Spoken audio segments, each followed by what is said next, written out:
So, well, I have good news and bad news for you.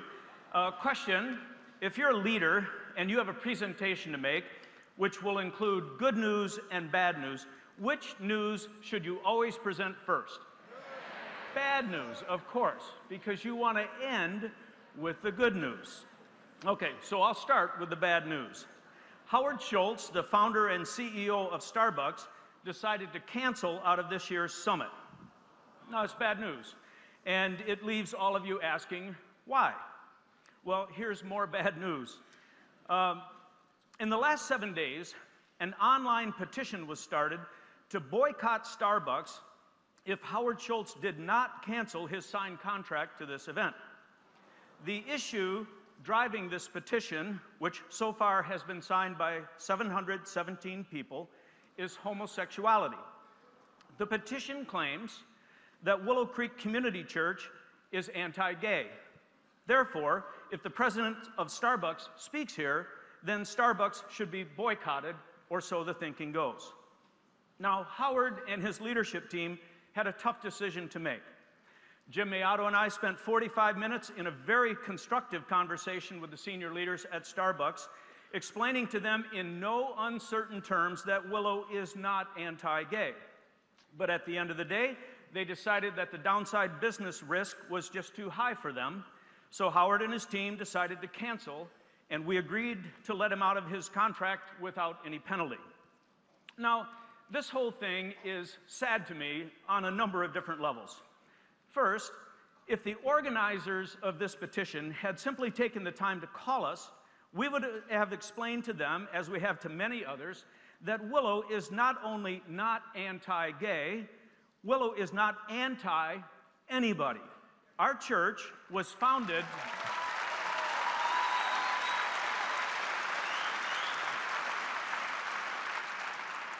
Our church was founded on the idea that people matter to God. All people of all backgrounds, colors, ethnicities, and sexual orientations. The mat at every door on this campus has always read, "Welcome." And for over 35 years, we have flung the doors of this campus open to the widest array of humanity I have ever witnessed in a local church. And thousands, tens of thousands, have come to learn the teachings of Jesus. So to suggest that we check sexual orientation or any other kind of issue at our doors is simply not true. Just ask the hundreds of people with same-sex attraction who attend our church every week. Now, what is true is that we challenge homosexuals and heterosexuals to live out the sexual ethics taught in the scriptures, which encourages full sexual expression between a man and a woman in the context of marriage, and prescribes sexual abstinence and purity for everybody else. But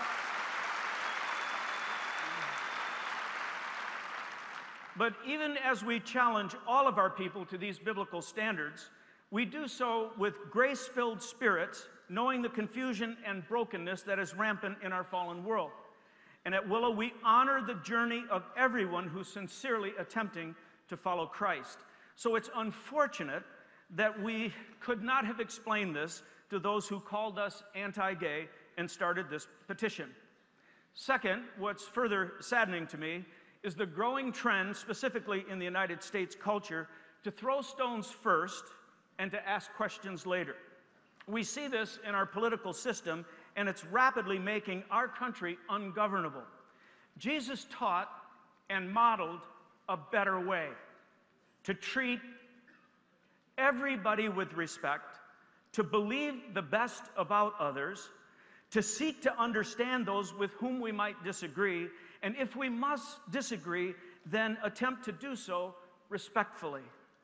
Anyway, our team spent some time in prayer and discussion about this situation, and here's how we plan to respond. First, as I said, we decided to let Howard out of his contract with no penalties. He had a tough business decision to make, and he made it. Second, Howard had to read through some threatening emails. I read through many of them myself, and I must admit the vitriol was quite hard to handle. So we would like to ask you to give Howard some other kinds of reading material. We would like you to write an email to starbucks.com, and then it says, how do you contact us? You click on that. And with genuine Christian love, I don't need to say it twice. Just communicate, Howard, our churches are open to anybody, and we'd love to have you back at the summit someday. And I think his reading that will have impact on him. Third, buy a copy of Howard's book, Onward.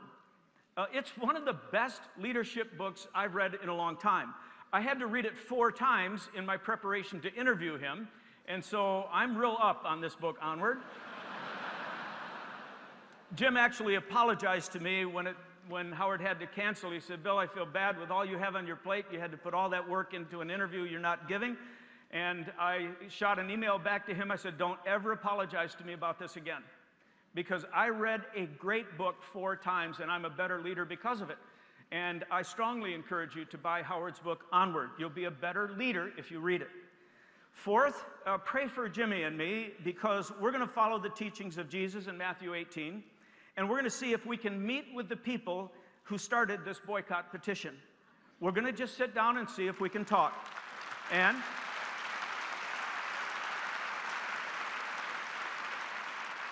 with a reconciling spirit, we're going to see if we can come to a better understanding and maybe a point of mutual respect moving ahead. Fifth and finally means something this time, finally, buy a Starbucks coffee in the next couple of days and just show some Christian goodwill. Can you do that? All right, so that's all I want to say about this. And you go, all right, that's all bad news. Where's the good news? Okay. Well, the good news is that one of the highest rated faculty members in Summit history has agreed to step in and fill Howard's slot, Patrick Lencioni. He's a fantastic guy.